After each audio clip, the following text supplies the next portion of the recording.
There is no question. That's hard. I can't really say to myself that I'm going to be living comfortably, earning 30 grand a year. No disrespect to anybody that's on that, but at the same time, like, not to say that money is everything or it's the be all and end all, but I mean, wealth, there's a difference between wealth and having a highly paid job in it. You know what I'm saying? So I'd rather be wealthy, but obviously at the same time have the knowledge and rather have to worry about certain things. No, I mean, I only asked that question because do you live in Edmonton? No, I live in Ponders You live in Ponders End? Okay, I mean, I would say Upper Edmonton, I don't know if you may be able to correct me because I think you work for the council. It has, lower income generators. We have some of the lowest income generators in the borough. That means the statistics suggest that if you are in a school in Edmonton or Ponders End to a certain degree, in terms of how much your potential to earn a certain amount of money is at a certain level. Yeah, just in terms of the average. Yeah, now, are you satisfied because you're going to be in that? You're going to be in that average. Are you going to be satisfied to be?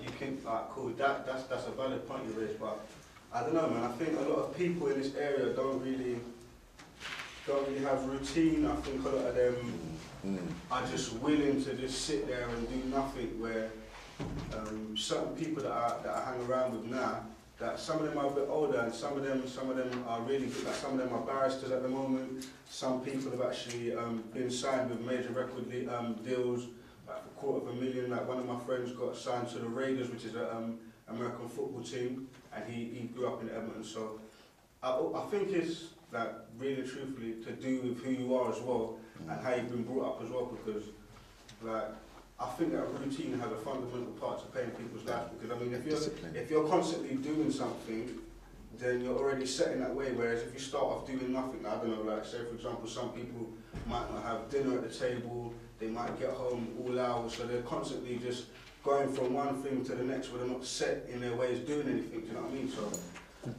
and hanging around with people around here, I've noticed that people are like that, innit? They're not really bothered, they don't mind, innit? So maybe for me, it's hanging around with people like that that's made me want to get that step further, innit? But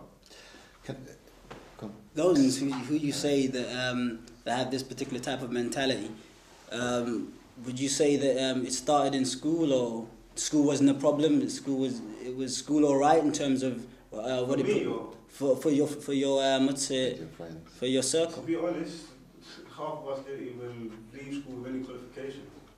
I mean, that's why I said in there's a lot of people leaving schools without dropouts. I actually left with 9 GCSEs, so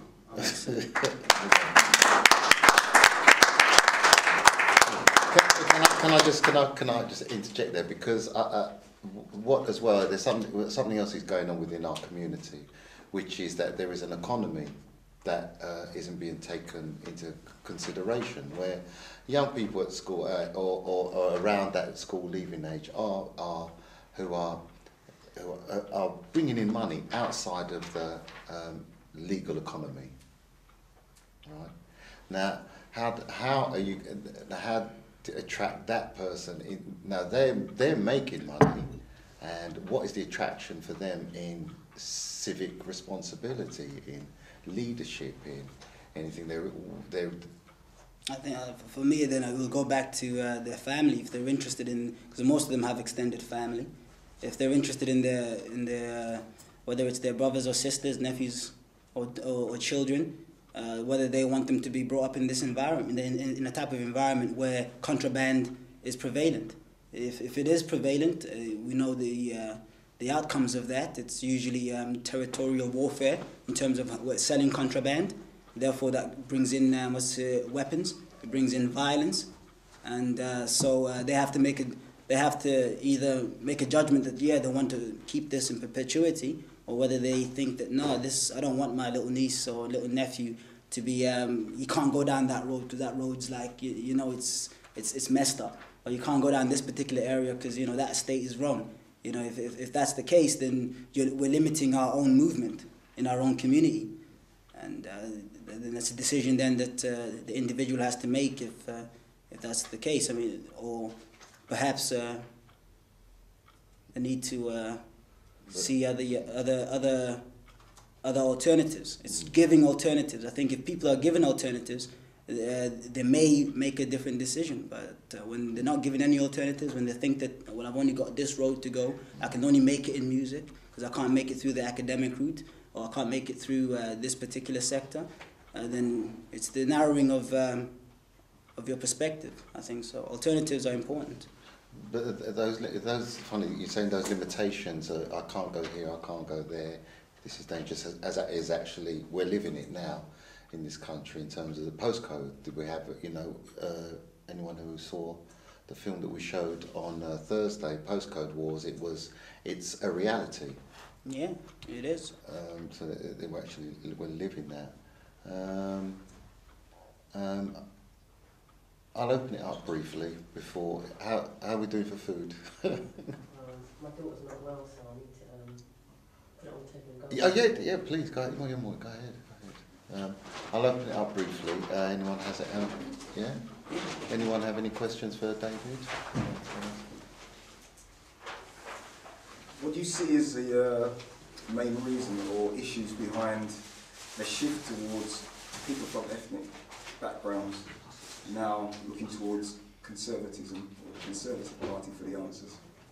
As somebody, I think it was either Colin pointed out, that people normally or historically would vote the background that they came from, their mothers, their fathers would vote Labour, they're going to vote Labour. But we now see a total shift in thinking of, more than ever, ethnic minorities joining up with the Conservative Party and looking for the answers from them. Well, I think that the Conservative Party is trying to change. They have a leader who's trying to change his party, and he's having a great difficulty doing it. But I think he's proposing to have all women shortlists. I think that makes women, ethnic women as well, think, well, okay, they're looking at getting more feminine attitudes into the Conservative Party. That's a step forward. They've also putting forward candidates from the central authority. They're also selecting ethnic minorities to be more visible. They've got people like, I think it's Baroness Worsey, who's very vocal and very, I think she's a good exponent of conservatism for the young people and for Muslim people as well, which are part of the ethnic fabric. So I think it's because the Tories are trying to present themselves that they're a modern party. And young people are thinking, well, we've had Labour Party for 12 years and they've reached their climax. And again, it's alternatives, because now the Conservatives are showing themselves to be a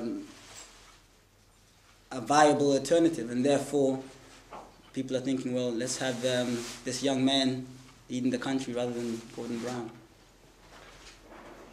No. Yeah, when I see the Tory party, right, do you know what I see? I see the Ku Klux Klan in disguise. They're a bunch of racists. Not so long ago, about 10, 5 years ago, one of the Tory MPs, right, referred to a black candidate as a nigger. And I think they got rid of him for saying that. But to me, all they want is to get the black vote. That's what they're after.